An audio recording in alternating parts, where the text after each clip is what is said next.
to just make some meringues tonight. It wasn't actually what I had intended cooking, but I made some no-fry donuts yesterday, which, watch this space, we will do because they were delicious. So I've been left with a couple of egg whites. These can freeze. If you don't have a use for them straight away, you can just freeze your egg whites, put them into just a bag or something like that, and that'll be fine, and they will freeze no problem. But like I say, we're going to use them for meringues tonight. So I've only got 2 egg whites here, and I've got 100 grams of sugar. Now I've put 50-50, so I'm using 50-50 soft brown sugar and 50 caster sugar. It's up to yourself. If you don't want them sort of nutty in flavour, just use caster sugar, 100 grams, and that'll be fine. Make sure your bowl is completely clean and dry. Just in with the egg whites then, and all we're going to do is set it to whisk. And then we're going to just leave it for a couple of minutes until it really starts to froth up and goes quite like peaks. So we'll just leave that to do its thing. Right, just about at this stage. Turn the machine off and then you can hear me. Now we're just about at the stage where we're wanting to add the first of the sugar. Now I'll just tip it, Kenny. So as you can see, just, it has gone more like a solid mass now. That's what they mean when they say... Sorry. You got it? Mm-hmm. That's what they mean when they say things go to peak. It starts to look like a solid mass. Or like foam. Now, you're needing to do this gradually.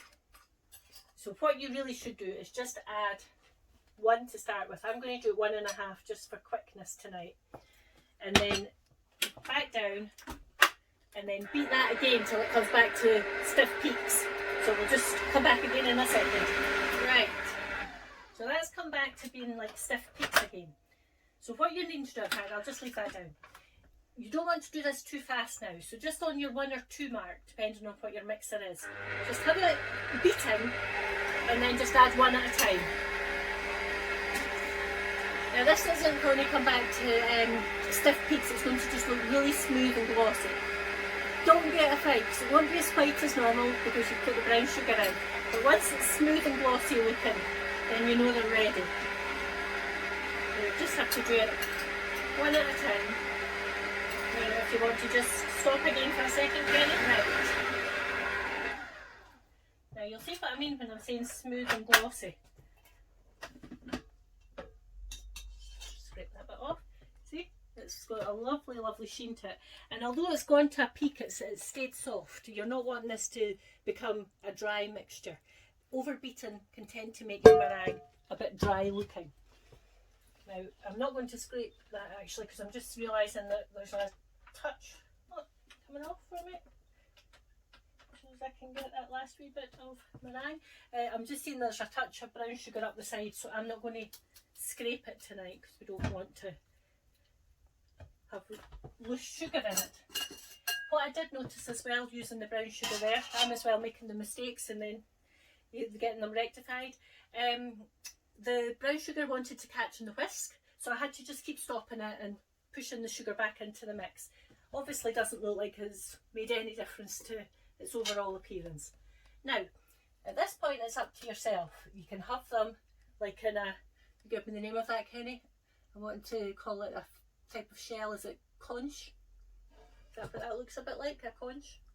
Maybe. Well, there you go. Mr. Knowledgeable when it comes to all things marine. Alright, so you want to space them apart now. It's up, like I say, it's up to yourself how you want these to look. What I'm going to do, if I just show you, I'll just do these ones just now and I can finish doing them in a second. I'm just going to press them down in a sort of swirling motion. That's how you're going to create your basket effect, or your nest actually. So we'll just do that with this one. Oh, I forgot, I'll tell you another tip that I've forgotten to do. Just pop a wee bit of your icing sugar, your meringue mix rather, underneath the parchment paper so as it doesn't move about like mine is. Now, I'll finish these in a second. What we're going to do is put them in quite a low oven, so it's 140 degrees, which is 225 Fahrenheit, gas mark 1 to 2, maybe just in the middle. We're only going to cook them for 50 minutes, because they're quite thin anyway. Then, If you like them chewy, take a couple out and put them on the baking tray. If you like them to be really crisp, turn your oven off and just leave them in the oven till everything goes cold. So I'll just finish doing these just now and pop them into the oven, and then we'll come back when we're taking them out. 50 minutes later. Now what I'm going to do is, because I got 9, so I got 9 out of the 2 eggs. So I've got 5 obviously on this one here, and then the 4 down the bottom I'm going to just leave in the oven. Okay, so these will harden up a bit. Turn your oven off and then just close the door and leave them till it's all gone cold, if you want them a bit crispy. If, like me, you're wanting some of them to be chewy in the middle, you take them out just now. Now the other reason, this won't matter because they're going to get filled with cream and fruit, or just as a pudding kind of thing. Taking them out at 50 minutes and putting them on a rack can make them crack. So if you want them to stay beautifully smooth like this, then leave them in the oven. But right now we can just very carefully lift a couple off. Are you coming? There we go. And transfer them onto the rack. Now, like I said, these might crack ever so slightly, so that's up to you whether you want to leave them in. If you want them to look more like the nests, I didn't mind. Now they're just going to go in your stomach, aren't they? But if you want them to look more like nests, move everything away from the centre so you're left with a wee indentation. I didn't need that. Like I say, I'm covering them in fruit and cream. So we'll just take this one off too and leave them to cool. We'll come back and we'll fill one of them or 2 of them, and then we'll just leave it at that just now. I think Kenneth's gesticulating. What are you after, darling?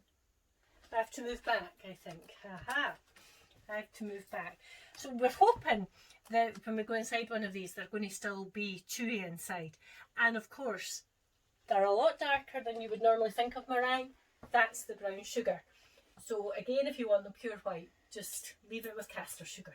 So we'll just let these cool and then we'll come back just as we're about to do it for our pudding. So see you in a wee while. Bye. Okay, now I am not Mrs. Artistic, okay? So it was actually, we wondered why we were coming back. I'm like, why did I do this to myself? So just a couple of ideas, and please, I really am artistic, so do as you want. I've got just some thick double cream here. Like, it's supposed to be extra thick, and I'm ever so slightly disappointed. It's not as thick as I wanted.